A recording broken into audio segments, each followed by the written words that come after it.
जरा सोचिए, एक सफर शुरू होता है पूरे जोशो खरोश के साथ कि अब एक बुरी आदत को हमेशा के लिए छोड़ देना है। लेकिन कुछ ही दिन बाद अचानक यूं लगता है जैसे किसी ने सारी तवन्नाई खींच ली हो। दिल उदास, जिस्म थका हुआ और ऐसा महसूस होता है जैसे एक ना नजर आने वाली दीवार से टकरा गए हों। और फिर दिमाग में ये खौफनाक सवालात उठते हैं कि कहीं सब कुछ हमेशा के लिए ख़राब तो नहीं हो गया। क्या ये हिम्मत, ये ख्वाहिश, ये ज़िंदगी की चमक कभी वापस आएगी भी या नहीं। ये वो एहसास है जब लगता है कि बेहतरी का रास्ता बंद हो गया है। लेकिन यहाँ एक बहुत अहम बात समझने की है। ये जो कैफियत है ना, इसे फ्लैट लाइन कहते हैं। और ये कोई खराबी नहीं, बल्कि ये जीत की सबसे बड़ी निशानी है। जी हाँ, ये वो अंधेरी सुरंग है जिससे हर चैंपियन को गुजरना पड़ता है ताकि वो आज़ादी की रोशनी देख सके। अच्छा, तो चलिए इसको ज़रा आसान लफ्ज़ों में समझते हैं। फ्लैट लाइन दरअसल इस बात का सबूत है कि दिमाग खुद को ठीक कर रहा है। वो पुरानी आदतों से मिलने वाली मसनूई खुशी यानी डोपामीन के बगैर जीना सीख रहा है। ये एक कुदरती रीसेट का अमल है। इसकी मिसाल बिल्कुल ऐसी है जैसे किसी कंप्यूटर या मोबाइल में नया ऑपरेटिंग सिस्टम इंस्टॉल किया जा रहा हो। क्या होता है, कुछ देर के लिए स्क्रीन बिल्कुल काली हो जाती है ना।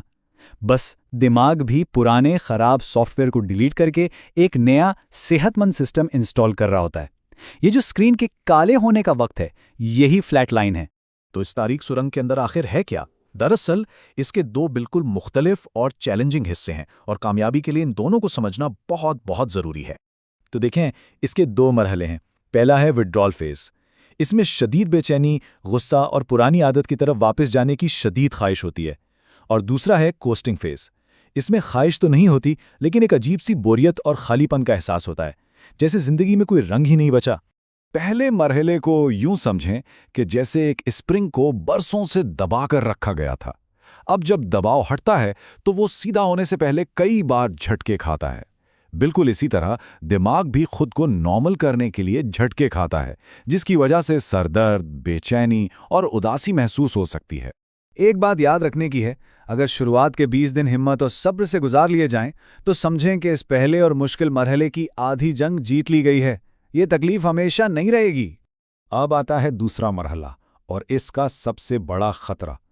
कोस्टिंग फेज में जब जिनसी ख्वाहिश बिल्कुल ख़त्म हो जाती है तो लोग घबरा जाते हैं और वो ये चेक करने के लिए कि सब कुछ ठीक है या नहीं, वापस पुरानी आदत की तरफ जाते हैं और बस वहीं सारी की सारी मेहनत ज़ाया हो जाती है। ये गलती कभी नहीं करनी। ये बात जहन में बिठा लें कि सिस्टम खराब नहीं हुआ, वो मरा नहीं है, वो सिर्फ आराम कर रहा है। ये दिमाग के लिए एक बहुत ज़रूरी रेस्ट पीरियड है। इसे बस थोड़ा वक्त दें। तो सवाल ये है कि इस मुश्किल वक्त से गुजरा कैसे जाए। चलिए अब कुछ ऐसे अमली तरीकों पर बात करते हैं जो इस सफ़र को आसान बना सकते हैं। सबसे पहली और सबसे ताकतवर चीज़ है अपनी सोच को बदलना। इसे एक सज़ा के तौर पर ना देखें, इसे एक चैलेंज समझें, एक एडवेंचर, एक इम्तिहान जो एक चैंपियन बनने के लिए पास करना ज़रूरी है। सिर्फ ये एक सोच पूरे तजर्बे को बदल देगी।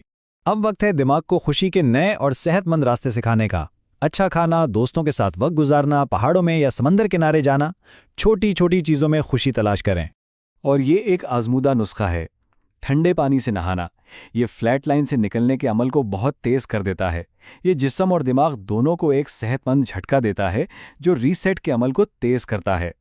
एक डायरी या नोटबुक बनाएं और उसमें लिखें कि ये सफ़र शुरू ही क्यों किया था, क्या मकासद थे। जब भी कमज़ोरी का लम्हा आए, बस अपनी उस तहरीर को पढ़ लें।